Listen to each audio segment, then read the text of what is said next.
What's up, everyone? I'm Grant Cohn. My special guest today is Jason Aponte. You know Jason Aponte. He's been on my show before. I've been on his show before. Jason, thanks for coming on. Grant, thanks for having me on, man. It's such a thrill to be on with a beat writer when I'm just a lowly blogger or podcaster. Hey, I'm just a lowly plodcaster as well. I like it. It feels better. In 2020, it feels like things flipped, and now we're on top. So anyway, Absolutely.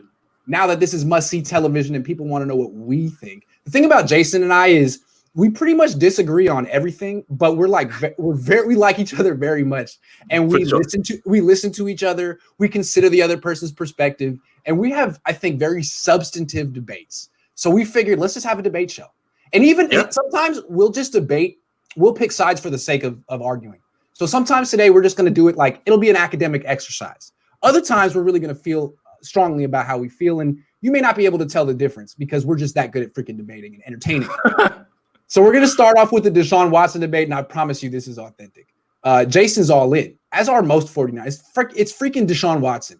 I'm the guy saying, be careful, think it through. So, Jason, why don't you make the case for trading for Deshaun? Yeah, I mean, look, in the case of Deshaun Watson, it's a short list of how many quarterbacks you would probably rather have over him. And even the quarterbacks that you'd probably rather have over him are older. So you might not even be able to make that case. Right? Let's make the list right now. Russell Wilson. Yep. Aaron Rodgers. Yep. Patrick Mahomes. Mm-hmm. Josh Allen. And then it's like full stop. Like after those five, right? Maybe Brady. Maybe Brady. But look, basically those are the guys. Right. Like you think about it like this, right? If you're thinking about starting a team today, you probably have Deshaun Watson and Josh Allen at the top of the list. Right. With Mahomes. I would take Mahomes too. But yeah, those three. Right. Those three. So when you talk about it in terms of that, right? And I understand everyone's hesitance, right? You can't give up all these picks. You can't give up look, let's use the Wentz trade as a little bit of like just hindsight, right? Sure. Can we count on one hand how many of those draft picks actually turned into someone that was really good? And I think we can, and we'd have fingers left over. Put it like that. So look, what my point on this is this. What do I know? I know that Deshaun Watson is a 24-year-old top 5 quarterback that paired with this offense and 24 with this offense and with this play caller it turns the 49ers into an instant Super Bowl contender every single year that he's playing, as long as he's on the field. But the issue is that everybody's worried about these picks and things like that. And it's like, listen, I get it. There's so many holes that you have to fill. Completely get that too. But think about this. Seattle hasn't drafted well. Seattle drafts all running backs. Green Bay drafted a backup running back and a quarterback this year. They're 13-3. Aaron Rodgers is probably going to win the MVP. With the Chiefs, they draft defensive pieces, but none of really what they have going on offense is in-house aside from Tyreek Hill and Mahomes, right? Like I'm talking about like after those guys, Mecole Hardman was drafted just because they were afraid Tyreek Hill was going to be suspended for life. Mm-hmm. And on defense is usually where they make those picks, right? So what I'm trying to point out is the Chiefs, the Packers, the Seahawks, right? All have these franchise guys. Why is it that they continue to find success even though they continue to draft poorly? The quarterback. Okay. Right? The quarterback lifts up whatever deficiencies you have, right? He can't play defense, but he can make the offensive line look better by creating plays. That's what Deshaun Watson can do. True. Deshaun Watson is one of the smartest quarterbacks also that's in this league as well too, who will be able to process this offense faster than anybody else as well. So 25. I'm sorry, 25. You're up. Okay. Allow me to retort, as Samuel Jackson would say. Look, you started off by bringing in, you're right. These teams that have these great quarterbacks have such an advantage. But the Seahawks didn't trade 1 million picks for Russell Wilson. They let him fall to him. The Texans let Deshaun Watson fall to them, I believe. Or maybe they traded. What was it? Did he just? I forget. It was no. So Watson just fell, right? Like that was it. They didn't even really have to trade up for him. So let's go back to the Eagles. That's the example. Because that is the one example of a team really trading a lot for a quarterback and then winning a Super Bowl right away. So you can't say it didn't work. And if the Niners did trade, if they were lucky enough to get the Texans to give them Deshaun Watson over every other team that would want to trade for him. If the Niners got him and it cost them 3-4 first-round picks, they would probably be Super Bowl contenders next year because those picks wouldn't hurt them next year. And they might win a Super Bowl and it might all be worth it. But look what happened to the Eagles, man. Every year they're a little bit worse than the year before because not having those draft picks catches up to you. And you're right, no one drafts well. But when you have 12 picks, you don't have to draft well. You can hit on 5 of them or 4 of them and have a good class. When you have 3 picks, you could miss a whole year, and that's going to haunt you. So, bringing in Deshaun Watson might get you 1 ring, but I think pretty soon you're the Houston Texans, and you might be 4-12 with Deshaun Watson. The only difference is you have Kyle Shanahan instead of Bill O'Brien, which is a big difference, difference. But I still think you could end up, being a 1-year wonder with a great player like Houston.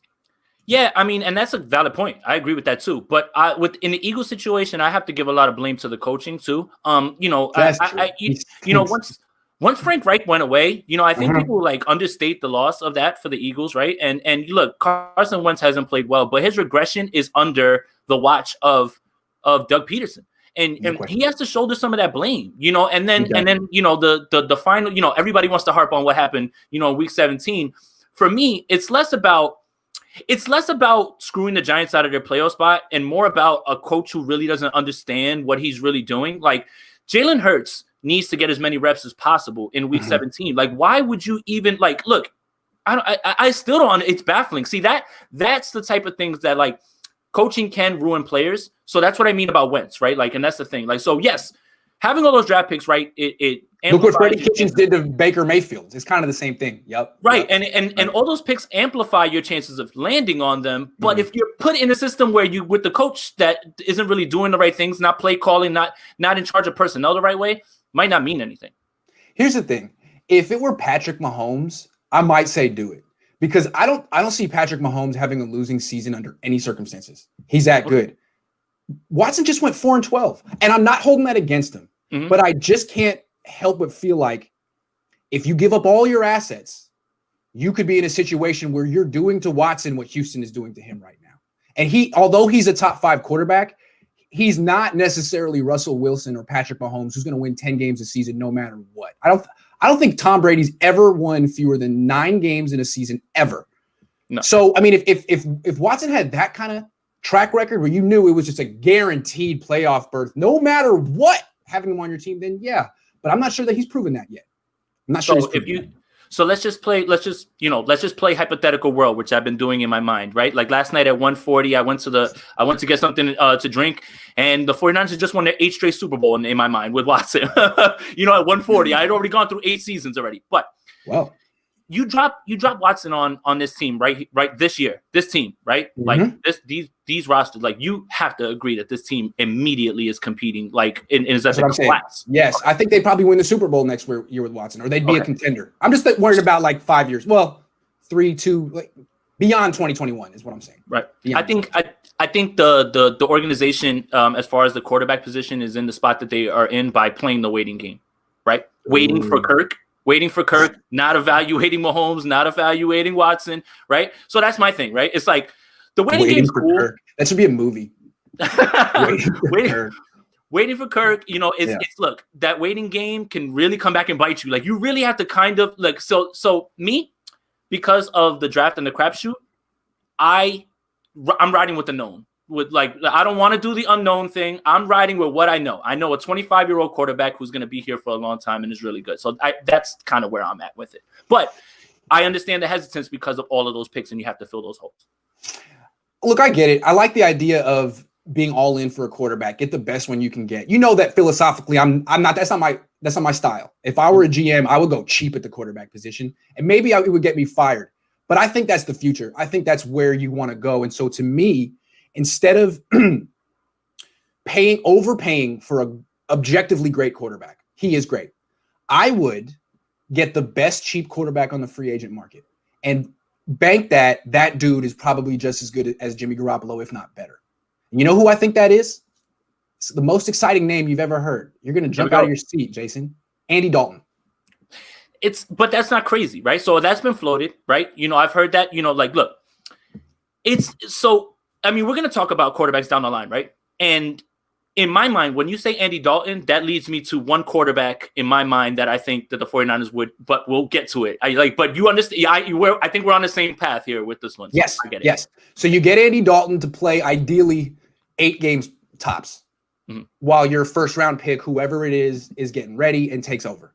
To me, that way, now you're spending like maybe $4 million on your quarterback position and no picks. Now you can fix your offensive line. Now you can build a defensive backfield. But your quarterback is Andy Dalton. You lose a lot of sponsors. You lose a lot of season ticket holders, although no one can watch your games anyway. And Niner fans are just generally pissed at you all season. Yeah, so I don't know. It's a tough one. For sure. But yeah, I like this debate. So for me, all right, sell the farm and let's get it. I'm fully 49er fan on this one. I'm trying to keep my analyst hat on, but I just can't. I keep seeing him in number 4 with these edits, and I'm just like, please bring him to me. I know it's not gonna happen, but come on. Hey, dream big. You need something to for sure. Daydream about at 1:30 in the morning. All right, let's move on to the next debate. Trey Lance. I know you've been watching a lot of Trey Lance. I know you're enthusiastic about him. You know I'm not. So you make the case for Trey. So, I mean, you brought up Andy Dalton, right? And I want to preface everything that I'm about to say about Trey Lance with this. If you draft Trey Lance, you have to have a proven starter. You like Jordan Love last year. Yeah. Like Jordan Love. Trey Lance is not ready to play. Nah. Okay? This isn't a plug-and-play thing. This isn't, if you want to throw Zach Wilson into the fire, all these other guys, okay. But Trey Lance is not there. Again, I made this case when I jumped on, with you, real quick on your call show. So I just picture Trey Lance right now. Debo in motion, Mostert to the right.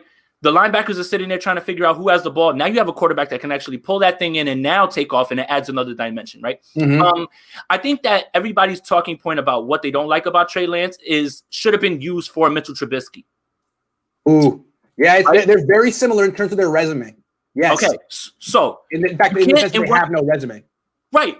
People can't in one breath tell me that they were all in on Mitchell Trubisky or that high and tell me that you're right, but and tell me that you're completely and now I'm switching. But I'm trying to learn from my past mistakes, basically. But yeah, you're right. I'm trying. That's the way I'm looking at it. It's like, hey, I was real wrong on Mitchell Trubisky. How can I make sure I don't make that mistake again? But keep going. Right. So I mean, you can't in one breath, say, oh, I'm okay with Trubisky with his short, with his short resume, and then say, oh, I'm all out on Trey Lance. Look, I get it. Again, there's a lot of guys that, you want to draft and you want to play them right away. Trey Lance is not one of those guys. You do need to see, and I don't want any 49er fans to yell at me. I'm not predicting this, but I could see a world where Jimmy and Lance are there next year. Yeah, I could too. It would you can't just move away from a guy until you have somebody else, right? So it could be Jimmy and Lance, and then, who knows what happens from there. But then that's down the line. As far as Trey Lance goes, what I noticed is big arm, not a fast guy like that. He can move, though, and that's better than what the 49ers have at this point. Yeah. And big arm can move. Big guy, too. He's huge. Yeah. Yeah. And I think he said, what did he set the college football record for attempts without an interception or something like that? I understand competition is definitely something that you should think about as well too. But shout out to Javi. He's really opened my eyes to scout the player, not the school, scout the player, scout and don't scout the competition, right? And again, when it comes to pressure on quarterbacks, college football, none of these guys are really seeing pressure. And then there's chinks in the armor for everybody, right? Trevor Lawrence seems to be a one-read guy. Sometimes throw some baffling picks where I'm just like, to automatically say he's Andrew Luck or Peyton Manning with wheels out the gate. They all have weaknesses. They're all 22. Exactly. Nobody's perfect. Nobody's perfect. No. So that's my thing. So with Trey Lance, what you're doing is it's trying to build, like you said. So I think I've heard you say this before, right? You keep drafting quarterbacks until it works. Yeah. Trey Lance, again, you don't have to pay him much because he might fall, right? Right. And you just have him sit there. So right. I don't have a problem with Jimmy or another veteran quarterback as long as there's Trey Lance there. You cannot just roll Trey Lance out there. You can't do that. Look, I'm not going to say that Trey Lance is definitely going to be a bust. I don't know. He's 22. He might have the greatest work ethic of all time. He may improve. All I'm saying is first-round pick on Trey Lance and his 208 completions in his career. Look, to me, he'd be a great pick in round 4. I mean, he's got so much upside.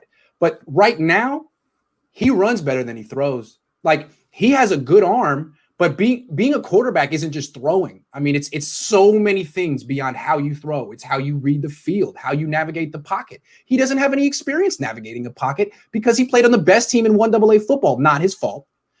It's interesting. I remember Carson Wentz. He was, he didn't play that much at North Dakota State either. He had like a season and a half. He got hurt. People were like, you know what? He doesn't have the competition. He doesn't have the resume, but he's really, really athletic.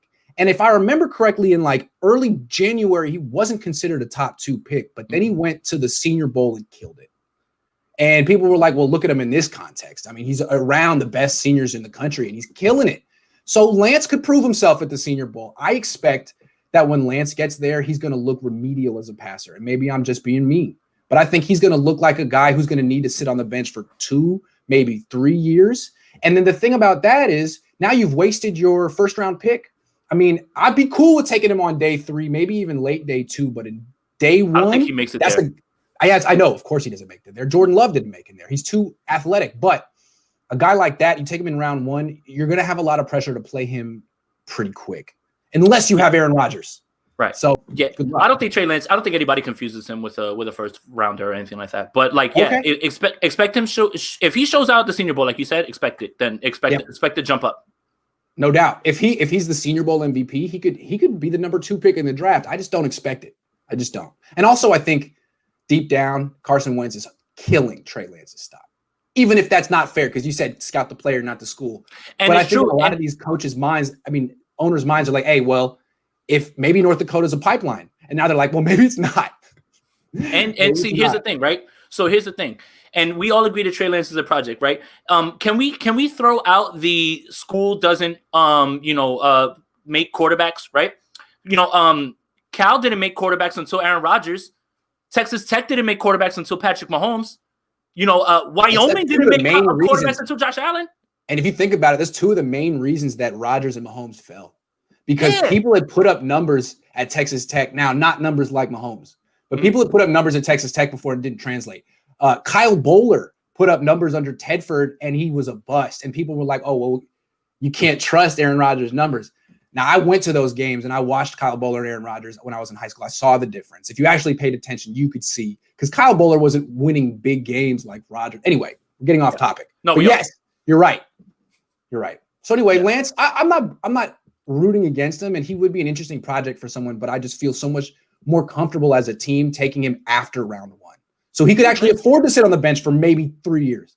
He's a risk for sure, and it would be easier to take this risk if you had Rodgers, Wilson, somebody like that. Like if you were trying to figure out, I'm not saying that, Wilson's not old, or anything like that, but I'm just saying It would be so much easier if you had one of those top guys and you were trying to pick, like to have Lance, and then we still don't know what we have at the quarterback position if Jimmy returns and stuff. Yeah, that's where the risk is. Like you better make sure that he's the guy, right? So that's the thing. Again, I'm not advocating for you to move up to get Trey Lance. All I'm saying is if you draft Trey Lance, you better have a quarterback that can actually start day 1 because he can't. No question.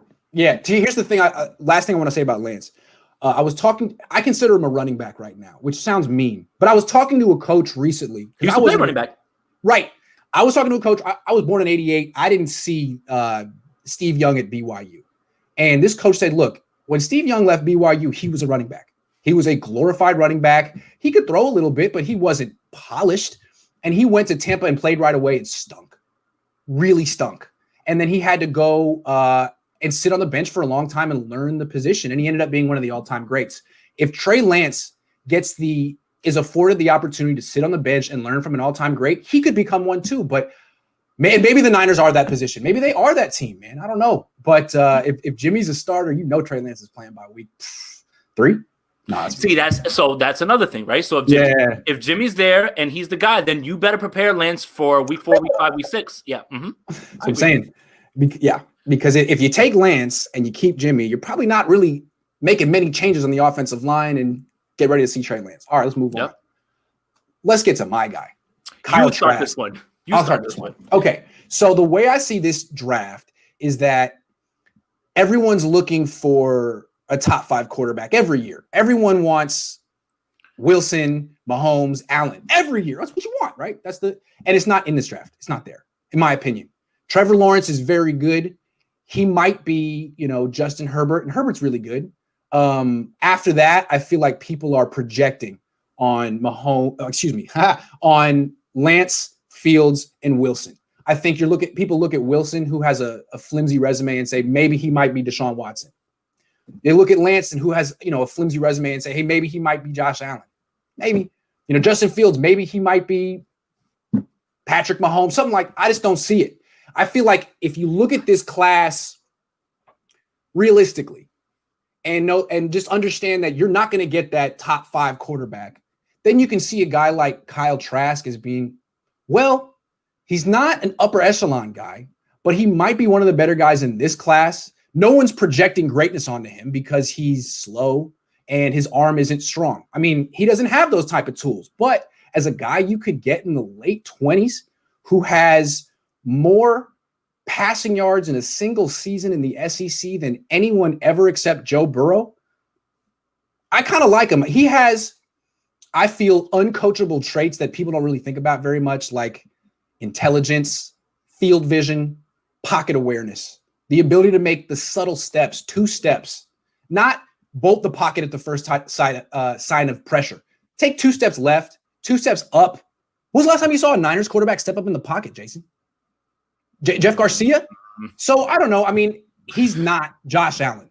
But if you agree that you're not going to get Josh Allen in this draft, all of a sudden he's a good value at the back end of round 1. See, my thing with Kyle Trask is that he's too safe. I don't like that. He's safe. He's right. Definitely he's too safe. He's a super throwback. safe. He's a throwback to the older quarterbacks, right? Mm-hmm. Like just a statue in the pocket thrower, right? You know, so in that regard, I understand that. I just don't want to. Roethlisberger without the top end arm strength, man. He's 6'5", 240. He's tough to bring down, but he doesn't have the cannon that Roethlisberger has. Right, that's the thing, right? So like, it's just I'm tired of these like quarterbacks, like, you know, these middle of, you know, True. Like it's time I think for this organization to take a swing at something, whether that's somebody in free agency or whether that's someone higher in the draft. I don't know. True. But I just don't like how I watching him. There's nothing exciting about him, right? And I understand we shouldn't evaluate on that. We shouldn't evaluate on, wow, he doesn't have explosive plays, right? It's just, man, I think he's a pretty good downfield thrower, actually. Well, I mean, all right, so like he doesn't have the flashy, crazy highlights. He doesn't have the flashy highlights. Right. That's but neither does a guy like Matt Ryan, who actually is terrific in this system. Right. So I'll stop talking over you. Keep going. No, you're good. Come on. I'm sorry. I get excited. Look, you know what it is I just feel like he's just like middle of the road, like type, like, you know, like he can come in and be fine.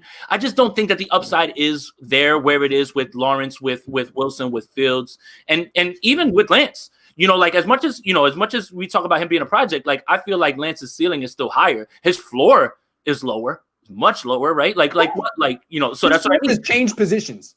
Right. So it's just when we're talking about like you just said about stepping up in the pocket and moving, it's just Kyle Trask it's not there. Like when I see it, I'm just like, that's fine. It's cool, but it's not, I don't think it's what this team needs right now. Another guy that we're going to see what he's really got at the Senior Bowl. Is he throwing with touch or does he have no arm? Because sometimes you get to the Senior Bowl and a guy will let it rip and be like, what was that on tape? Mm-hmm. Or he really doesn't have it. We'll see. I have a feeling he's the guy whose stock is going to climb at the Senior Bowl, but it could be Lance. It could be Kellen Mond. I don't think it's going to be Kellen. Wait, I don't even, you know what? I mean, anybody in the comments can correct me. Is Lance even going to be at the Senior Bowl? Like, is that? I looked it up. Senior Bowl adds first official invite list, and they have him on it. I don't know if he's accepted his invite. Okay, so we don't know if he's there yet. Okay. Yeah. So, okay, we could do a Justin Fields debate, a Zach Wilson debate, or go to Jimmy. And the Jimmy debate could be, will he be back next year? Yes or no? Whatever you want. You tell me. I could take yes if you want to take no. Should he be back or will he be back? Okay, what do we think? Our prediction. I'm going to say he is if you want to say no. I'll say no. All right, go ahead, Jimmy. So, I mean, at this point, with everything that's played out, right, with the way this whole thing played out, you read through the lines of these quotes, you read through what he said, sidestepping the question about Lynch and Shanahan telling him that he's going to be here because they haven't told him that he's going to be here. They say all kind of things, right? Didn't they say something like that? Yeah, they say all kind of things, but at the end of the day, it doesn't really matter. I think that's what he said. Yeah. Yeah. No, Jimmy said, "Look, they've said what they said, and I appreciate them for it." Yeah, I mean, like I don't like see these quotes, right? When you nitpick the quotes and you put in whatever you want, you can create whatever narrative you want, right? True. Read the full and watch the body language, man. Mm-hmm. Like he just sits there and he's like,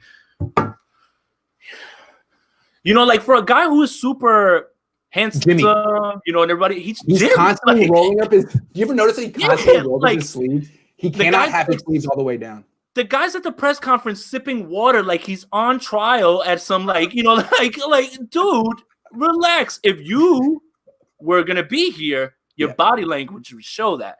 Yes. These quotes that they come out, right? Kyle saying, I hope you're right. I expect a lot of things next year. I hope you're right, Jason. I want to go on. Keep going. Look, I expect a lot of things, right? I expect to wake up tomorrow with $1 million in my bank account. That doesn't happen, so you can expect whatever you want. What Kyle did was he gave out a quote which gave him ultimate wiggle room and also a chance to say, see, I said that I'm going back to Jimmy and I can. Look, it's fine. But look, you have to think about this. Him not playing when the buzz out there is that he's been healthy. Okay. Yeah, I mean, sorry. Kittle came back. Jimmy Ward came back. Where were you? Okay. George Kittle's playing in a meaningless game because George Kittle is a football player. I'll leave it at that. Okay. Mm-hmm. So seems like Jimmy Garoppolo is making a business decision. Seems like Kyle Shanahan's propping up his value with everything that he's saying, right? All of these things, when I put my tinfoil hat on, line up with the idea that the 49ers are keeping his value where it is and looking to move him. I agree. So I have no debate with you so far. Keep going. So, I don't think he's going to be here. Now, who he's going to be replaced with. So hold on. Now let me argue with you. Everything you said, I agree with you until the final thing. Uh-huh. I guarantee I can't guarantee it. I feel very strongly that they would love to move Jimmy Garoppolo. Yeah. Would love to. Look at their faces. When you ask Kyle Shanahan, Kyle, is Jimmy going to be your quarterback next year? He's like this. Yeah. I mean, Coach has seen some things this year, though. Have you seen him? He's aged 30 years this year. I mean, he's like the least enthusiastic yes of all time. Fair. But I think it's going to be really hard. I think let me read some body language. I read a guy who's wants to move him and feels he can't, who feels stuck and is mad about it. Because maybe in October, he felt he could have got Zach Wilson, that Zach Wilson was going to be there. Now everyone loves Zach Wilson. Now that's probably not an option. Mm-mm. Now, getting rid of Jimmy Garoppolo, you can't make Nick Mullins a starter. He didn't win. Maybe there were some fantasies from Kyle Shanahan that he'd be winning with Nick Mullins and he could do whatever he wanted. No. He's only showed that he can win with Jimmy. If you get rid of Jimmy and bring in Andy Dalton and you lose, you could get fired. You could look like an idiot. You look like an idiot, first of all. And especially if Jimmy goes somewhere else and wins. I'm not saying that's what happened, but it's a possibility, and you got to protect yourself. So I think that even though you gave all these great reasons to move on, the Niners ultimately will chicken out and bring him back one more year. And if they have a bad year, then they'll scapegoat Jimmy and get rid of him next year. All right, let's I'm going to put my tinfoil hat on again. Do you feel like sometimes Kyle throws Jimmy out there just to like almost say like, you see, I'm telling you, you see, look at him. Yes. Okay. As negative as I've been about Jimmy Garoppolo the last 2 years, Kyle's way more negative. I think people are starting to get it. Yeah. I think people are starting to understand that he can't really stand Jimmy as a player. Mm-hmm. That I think he feels sick that he's stuck coaching a quarterback he doesn't want to coach. This was supposed to be his blank slate. He was supposed to come to the Niners and do whatever he wanted, and he doesn't even get the quarterback he wants. So if you ask NFL teams, do you want the 49ers to move on from Jimmy Garoppolo? I guarantee you there's not an NFL team in here that would say, I hope they upgrade. That's the thing that's holding this team back. If the 49ers upgrade, this entire league is in trouble, like with those weapons. If they can get Matt Ryan, that's an upgrade. But you have to trade picks to get Matt Ryan, and he's 30 Matt Ryan, years old. Look, but then that lends to, all right, so the 49ers ultimate thing is that they went in last year for the Super Bowl. You win that Super Bowl last year, and all of this stuff becomes less noise, right? Yeah. But if you go all in with Matt Ryan, for 1 year, 2 years, and you don't win, you're done. That's bad. It's bad. Yeah. So look, I think they should let Jimmy Garoppolo walk. We already talked about it. I would cut him I want the cap space. Because keeping Jimmy Garoppolo means you got to choose between Trent Williams and Jason Verrett. I don't want to make that choice. I'm not making that choice. And listen, I sent out a tweet yesterday, and people, didn't understand it because the Trent Williams thing came out about them not getting the deal done. And I swear, if this front office does not get this deal done, they deserve every single bit of slander. 100%. I think they thought that if they did a solid and showed goodwill towards Trent Williams, he would return the favor. And at the end, he was like, no. No. If you want to pay me what I'm worth, I'm coming back. But no. Right. At what point do we look at this front office and dude, you guys with your offers are pushing people away? You're lucky that people want to be here at times. You lowball one offer, you lowball high players. Come on. Like, I understand And Parag you trying to do reward people like Jimmy and Eric Armstead for like a half a season. If you're asking me right now, Jimmy or Trent and Verrett and all these guys that we can keep, that's not even a question at this point. You have to move on from Jimmy and bring other people in. You have to keep Trent. You have to keep Jason Verrett after the year that he just had, right? You know, I fear that Jason Verrett's going to follow Saleh. But what did Jason Verrett do for this team? Like, we talked about it almost every single week, the flexibility, the best man cover the 49ers have had probably since Desean. Yeah, and Eric Davis, really, honestly. The first corner they've had who really deserves to go to a Pro Bowl based on his coverage, not on the front seven in front of him. Way better than Carlos Rogers ever freaking was. Hell of a player. Got to bring him back because replacing him ain't easy. How many corners have the Niners drafted successfully the last 25 years? None. Exactly. So, yeah, I mean, look, what I would do, and we agree on it, trade Jimmy if you can, cut him if necessary, bring in a guy like Andy Dalton, and draft whoever you want. That's the move, but they're not going to do it, Jason, because that would take guts. And it would take smarts. I mean, it would be a smart, gutsy decision. And the Niners don't really do that. They ride the fence. They wait too long. They wait until the decision is obvious, and they should have done it the year before. I'm sorry. The Niners have a lot of great ideas, but decision-making has not been their strength. And we're talking about the quarterback position. You really believe they're going to get this right, Jason? Mr. I'm waiting to hear for Kirk Cousins. He might be still waiting for Kirk Cousins. Yes. Because we're going to speak it into existence, right? And I'm trying to. That's all I've been doing is trying to be positive and just try to put it out there in the world. I'm trying. Do you want to do a Kyle Shanahan debate? You only Shans. Tell me why Kyle Shanahan is a good head coach. Don't talk to me about his coordinator acumen. I'm not going to argue with a hell of a coordinator. The funny thing is, the other day, Robert Saleh said he's one of the greatest offensive coordinators of all time. Didn't call him a head coach. I'm sure that was. I don't think he was taking a shot at Kyle. I just noticed it, and I was like, you know what? You're right, Robert. You are exactly right. Let's talk about Kyle, the head. Yeah, exactly. Let's talk about Kyle, the head coach. Why is he good? So, for me, at times I have issues with the way that he handles the personnel. I have issues sometimes with the way that he puts people in the doghouse and never lets them out. Akilla Weatherspoon found his way out and actually played very well. Last touchdown be damned in week 17. Because I don't know many guys that can cover crossers like that on throws like that, regardless. But anyway, I have issues with all those things at the same time. Do it for the Shannon stands. Let's say only Shans, Alec. So my thing is this. Talk to the players, right? You talk to the players and you talk to the players that have played with him, past, present, right? They all say he's the best. There's guys on his team that have been coached by Harbaugh and Shanahan, and they have said that Shanahan is the best coach they've ever played for. I think that what this locker room really respects about him is the fact that when he brings you in the office, he's not sugarcoating anything, and he's going to tell you exactly what's going on, right? True. And that's what I think. I think the fourth coming, sometimes it comes off maybe like a little bit of a jerk with Kyle, but I think players want to know things up front. And I think Kyle does a great job of, one, being honest with them, and two, getting them to believe. So, this team competed every single week, regardless, right? There you go. True. That's a great point. You got to give them credit for that. Every week. Every week. It doesn't matter what their record is. Doesn't. Right. So that's the thing, right? Like, no matter the result, the team competed. So when you watch them compete, kill themselves for coach, you hear what they say, and they say that he's the best coach that they've ever played for, and all those things. And then you throw in the fact that his play designs are genius. Yeah, that's my coach. That's my coach. Okay, so here's the thing. I like him too. I really like Kyle Shanahan. I like covering him. He's a cool guy. I can understand that his players would like him as well.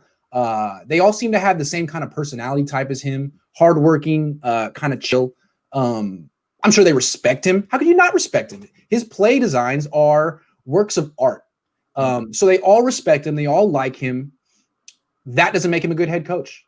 He is good at a lot of things. But what I'm going to say that he's deficient is in decision-making. That ultimately is the number one job of a head coach. A coordinator is an idea man. He's got all the great ideas, and ultimately the head coach comes in and says, okay, I like this, I like that. We're going to use this in this situation. We're not going to use this. That's what the head coach does. He's the executive decision maker.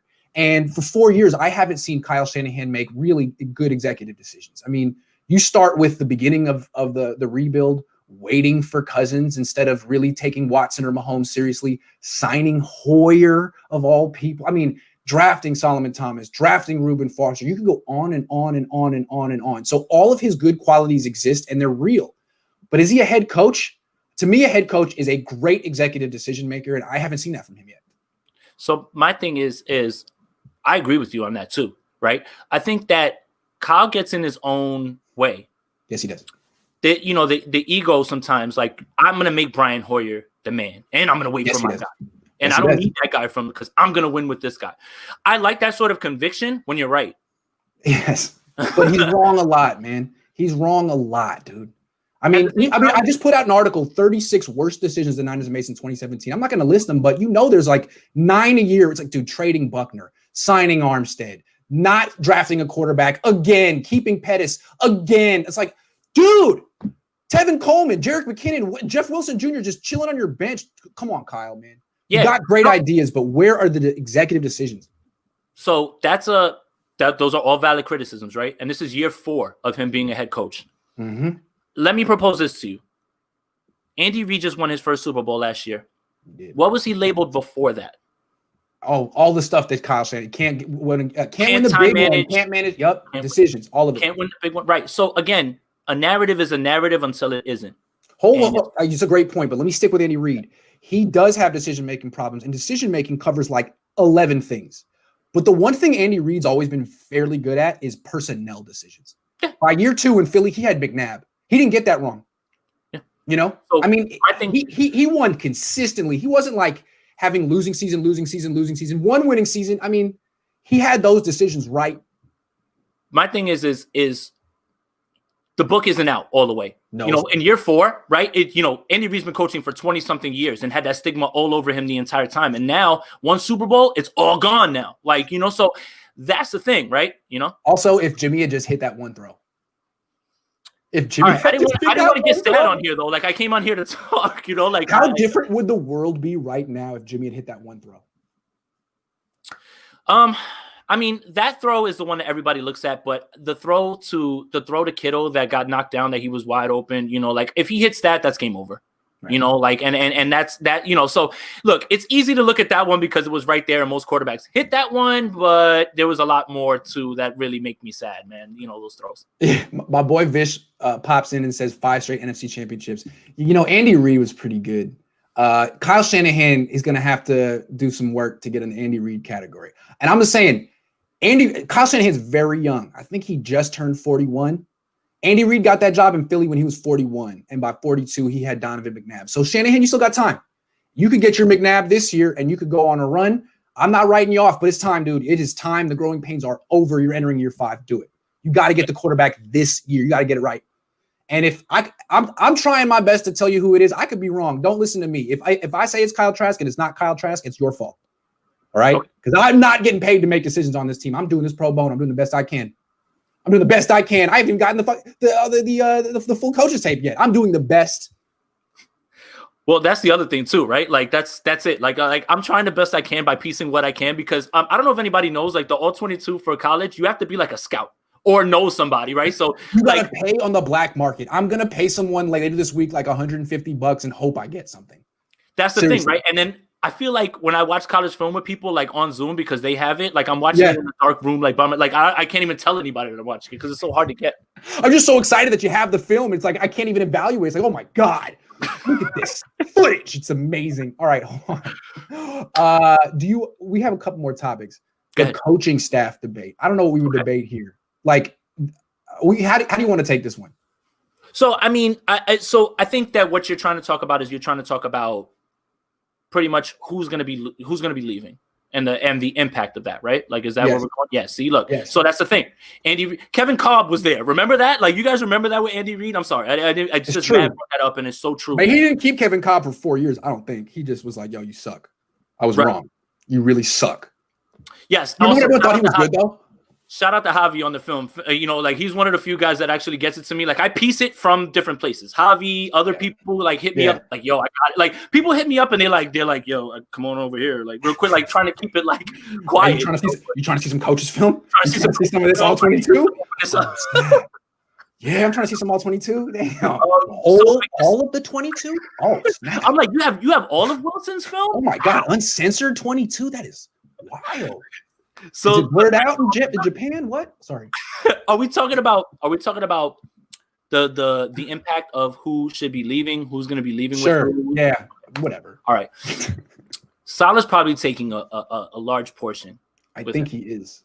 Yeah, I know you've heard that. Take a few. Can you guess? You want to guess who's going with him? I don't, because I'm wrong. D'Amico. You think Gus Bradley will go with him? I think Gus will go. Maybe. Gus will go with him. That's why I don't want to make this decision. I don't want to make this. I don't have information as to what they're thinking, so I'm speculating. But I think that there is a strong possibility that you'll see Salah go, McDaniel, a whole bunch of these guys, and I don't want to downplay what they do because I think that they're super important to this team's success. The run game coordinator leaving, like you can't dispute. That's the one thing the 49ers on offense will be able to do no matter who the quarterback is, pretty much. Yeah. You cannot next year, no matter who the quarterback is, take any step backward in the run game. You cannot. Not a chance. If that happens, it's death. It's death. Now, luckily for the Niners, as they have great ideas in the run game, but Kittle makes all their ideas work, and as long as they have Kittle, they should be okay. All I'm saying. But I don't know. I mean, can Kittle play 16 games a season anymore? I don't know. So, I mean, and that's another debate, right? The way Kittle plays so violently. Yeah. Right? Like we love Gronk, but Gronk wasn't always on the field 16 games, right? And I don't want to put this out there because I love Kittle so much, as a player, but I mean, it is a fair thought to say, man, is he going to be able to be around all 16 games? Like he might be a lock to miss 2, 3, 4 games a year easily. Yeah. And that's what he was kind of where he was at before he signed his deal and before he turned 28 or whatever he is. So Kittle, if you're watching, sorry. Kittle, please don't. I love you. Don't look. We'll talk offline. But seriously, yeah. So like, what do you think? Like, this is scaring me, honestly. The idea of McDaniels, all these guys possibly leaving, like this mass exodus of players might include coaches, and this team might look drastically different next year. I know. I'm going to say what every Niner fan I think is thinking and unwilling to actually verbalize because it sounds blasphemous. But the Niners are going to lose their best coach this offseason. And Kyle's very good, but Robert Saleh is unreal because he's not only an excellent coordinator, I believe, and I could be wrong, but I believe he has the temperament, personality, and decision-making ability to be a Pete Carroll, Tony Dungy level defensive style head coach. And I can be wrong, but I feel like the Niners are letting a superstar leave their organization, and maybe Kyle will evolve into a superstar level head coach as well. But to me, it feels like 2017 Atlanta. And, Kyle's better than Dan Quinn, no doubt. But, geez, you're letting a superstar go, a superstar. See, I'll disagree with you. I just don't think that Kyle is – I mean, that Saleh is the best coach. Look, I think what you're talking about is that you're talking about, like, leader of men, right? Like I think you're talking about, and like – decision-making. Yes. Right? Like, when you see him, like, you see the team rally around him. I get that part. I do. But defensive coordinator and head coach is two different things, right? Like, and can – so, look – I have no offensive coordinator and head coach. Right. And I have no doubt in my mind that when Saleh walks in whatever room that he chooses, all those guys are going to be ears up looking right at him, and they're going to play for him. I have a tough time saying that he's a better coach than Kyle Shanahan for all the things that I said about Kyle Shanahan before. Same thing. Leader of men. You listen to the guys talk about him and all those things. That's my thing. And not to downplay that at all. When you listen to players talk about Robert Saleh, they think the same way, they say the same things. What I will give Saleh credit for is he has gotten better, much better. He's grown every year. Exactly, and that's what you want, right? Like everybody expects coaches to immediately come in and be impactful, right? I think that the bar is skewed a little bit on that, right? Like sometimes guys need personnel. Let's just make sure we put that out there, right? When he first got here, the personnel here was whatever on defense. It was terrible. It was terrible.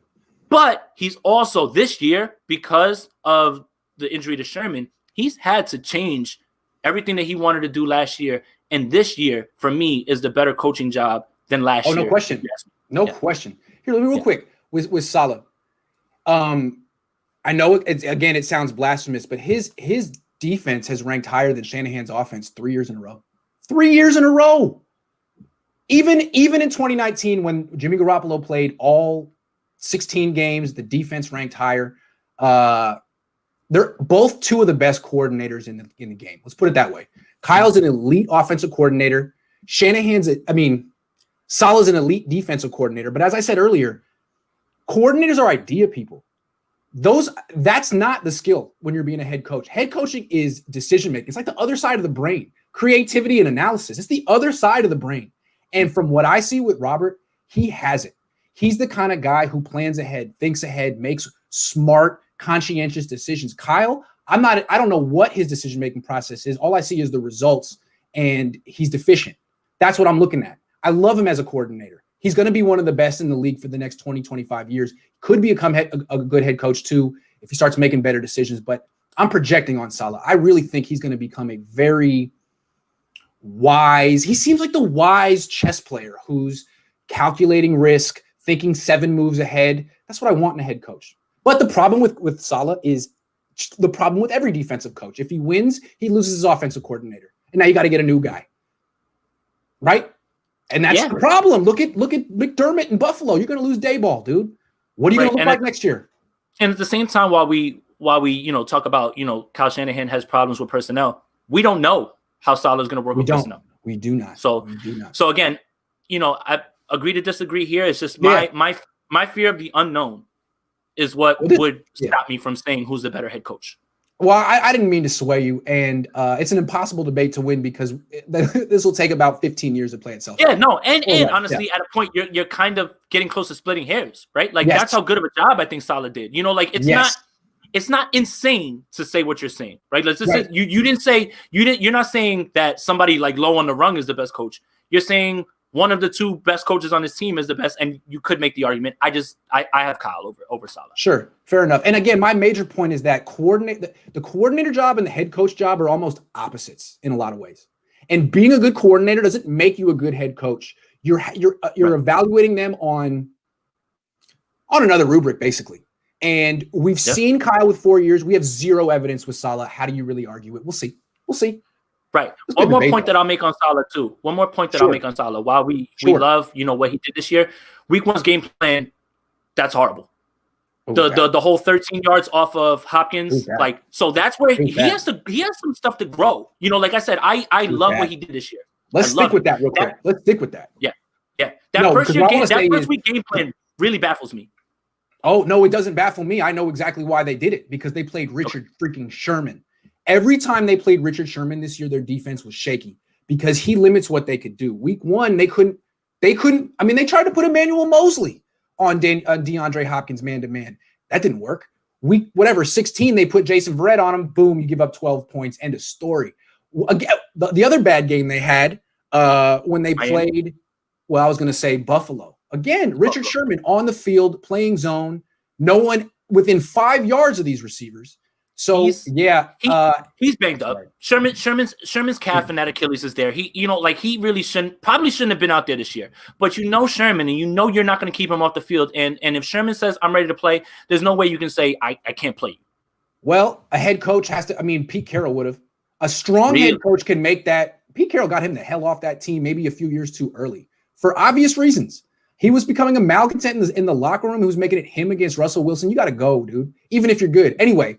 I'm just saying, I feel like Richard Sherman lost them games this year. Going back to week 1, just him playing zone, covering grass while the quarterback just shreds everyone else on the defense. That doesn't help anyone. Getting him off the field changed the defense. I mean, yes, Salah grew, but he got Jason Verrett.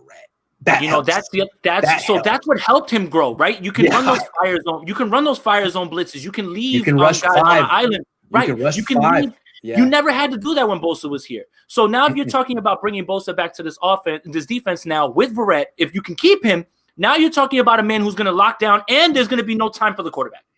So I completely understand that. And also, again, back to the point about Sherman being injured, you can see him bailing. He's just backing up. He doesn't want to get beat. That's why the Cowboys game was the one that I really had problems with, because they were just hitting those comebacks. They're hitting those back shoulder throws. They're hitting their step and turning in the balls there because it could be 3rd and 7 and he's playing 13 yards. It's 3rd and 7, Richard. You can't do that. Yeah. He's banged up. He's banged up though. I got to look. What Sherman's done for this, dude. He's washed up. I don't know if he's washed though. I mean, all right, that's fine. That's fair. No, I'm just here to disagree with you. Of course. we got one more topic if you want. We got the free agency debate. I don't know how you want to take this, but where you want to go? Do you want to are you talking about free agents that we should keep from the roster or somebody from the outside? I don't really know who the free. I haven't really looked into the free agent list. So the ones that they need to keep. Yeah. We already have 2. Trent, Verrett. If those are the only 2 they keep, that's almost okay. If those are the only 2 they can afford, get rid of everyone else. I don't care. Juszczyk, great player, expendable. You don't use him enough. Yeah, and look, I love Juice, and I love what he brings to this offense. 2 points on Juice. One, his run blocking kind of took a little bit of a step back this year. Okay? Well, what I did notice is they played him a lot at H-back and tight end. No, they did. In his position. No, that's the thing, right? And then 2, I kind of see a world where Juice comes back because of 2 things. 1, he loves the culture here, right? 2, where else are you going to find a system where they actually even use you in the way that they use him? So you can go get a bag somewhere and play 12 snaps. That's cool. But if you want to, take some money, be involved, and be part of this team that went to the Super Bowl, I feel like Kyle Juszczyk might value that more than just getting a bag this offseason, which he would get. I mean, they've already paid him 3 times what the position is worth. That was true. When they first started bringing in free agents, their plan was we're overpaying everybody just to make sure they get here. We want to get our guys, Jet McKinnon, and Juszczyk, right? Who pays a fullback that much, right? So maybe Juszczyk has looked at it like, I got my bag. I'm actually at a place that I like, and they use me. I kind of see a world where Juice takes a smaller deal just to stay around. Great. But I mean, whatever makes him happy. That's not a must sign. Yeah. That's not a must sign. No. I don't think so. I mean, he really does help the offense in the sense that he is a good blocker, even if it took a step back. And I think he helps their play action game a lot. I mean, he's even all those Y league plays where he's a big part of their play action game. But I think Ross Dwelley can do a lot of the same stuff that Juszczyk. He's not as good of a blocker as Juszczyk, but he's actually a better receiver. And Dwelley can do it. So compared to what Juice was, Dwelley can do what Juice did this year. Yeah, pretty much. He can. And then you got Charlie Warner, who's developing. They could get another tight end. I'd let Jordan Reed go and get a guy who has a future. I think that's done too. Honestly, as much as I was so happy to see, I wanted to see him with Kittle. I don't think that that's a priority at all. No. Especially when you start to think about where you could. I love Kerry Hyder, but I am not breaking the bank for Kerry Hyder. Nah, you can't. Thank you for your work, Kerry. Go get a contract. Go get a bag. You earned it. There's nearly 10 sack guys get paid, and I'm not mad at you. Go turn that into the Eric Armstead contract. Go get it, dude. Yeah. I'm always pro player in getting your bag. Kerry Hyder has been a beautiful story this year, and I would love to have him in this rotation next year. I just don't see that happening, and you better not break the bank for Kerry Hyder either. Sorry. I love him, and I love the story, but that's bad business for me. Yep. Javi's in here saying Jalen Hurd. I don't really see Jalen Hurd being a fullback, but I mean, he's going to be like, I don't know, maybe he'll be positionless and they could put him in there sometimes. Maybe. I'm sick about Hurd because I watched Chase Claypool and I'm like, that's Hurd. Yeah. That's what they wanted for Hurd. And that makes me sad because I see the vision. And I understand completely what you were trying to do. But if the guy can't play. Yeah. Can't play. Sorry. And the problem is, again, decision-making. You have an injury issue that's gone back since 2017. You knew this guy had an injury issue. And again, you're complaining about injuries in 2020. Look at your first 3 picks in 2020. They were good picks, but Nick Bosa, extensive injury history, 2 surgeries before the NFL. Debo, hamstrings, and Jalen Hurd, everything. So you can't really say, hey, bad luck. No, man. You have to understand the concept of risk and reward. You take these risk and reward things. Sometimes there's busts. So maybe they're finally figuring out it's okay to be a little bit more conservative and safe. Yeah, I mean, safe. But safe doesn't work at quarterback. I don't want safe Kyle Trask. That's not what I want. I don't want that. But you're going to change your tune in about 6 weeks, man. They're going to draft him and you're going to be mad. And then he's going to tear it up in training camp. And you're going to be like, you know what? I always liked him. Look, find a way to get me a friend's pass to the practices. And if he starts killing it over there, then I'll start waving the flag for him. And I got to see it with my eyes. Real quick, who do you think ends up taking him? Kyle Trask. Whew. That's a good question, man. I don't know. I really don't know. I'm not even gonna try to give you a BS answer. I can't. Let me think before I let you go. The reason it's gonna be the Niners because we're speaking it into existence. But if it's not the Niners, what about New Orleans? They're in a dome, so arm strength is as important. Taysom Hill is not the answer. No. Jameis Winston is not the answer, and Drew Brees may not even be able to make it through 16 games next year and is a free agent. So I wouldn't be surprised if New Orleans was looking at him too. Because I don't think they can trade up. New England. Yeah, New England is cold, and sometimes they value a big arm in that cold. Who's going to be their OC, though, next year because McDaniels is out? Is he out? I think he's going to go. So how else can you explain Caserio not interviewing Saleh and Bieniemy? Does he have a guy already? Oh, that's dumb. Put the tin hat. Dumb. Why do you think Deshaun Watson's so angry? How do I walk to you and say, I'm the franchise quarterback, interview Eric Bieniemy? And they said, nah, we're good. It doesn't matter. So they're going to sign. So they're going to hire McDaniels. But the problem is you can't hire McDaniels because Watson's going to leave. It's the same reason McDaniels left Indy. He knew Andrew Luck was going to retire. Look, whether McDaniels takes the job or not, think about the optics of that. I'm your franchise quarterback. I'm coming to you telling you I want you to interview somebody. Whether you want him or not, you not interviewing him is such a slap in the face. It's a slap in the face. And you could understand exactly why he's upset. Come on. Vish says McDaniels is not getting the Houston job. I believe him. It's just an interesting theory. Like it is, because what else could tell you that they already have somebody that they already think? Because how could you not interview Saleh or Bieniemy? What are you telling not only your franchise quarterback, but your fan base and your franchise itself?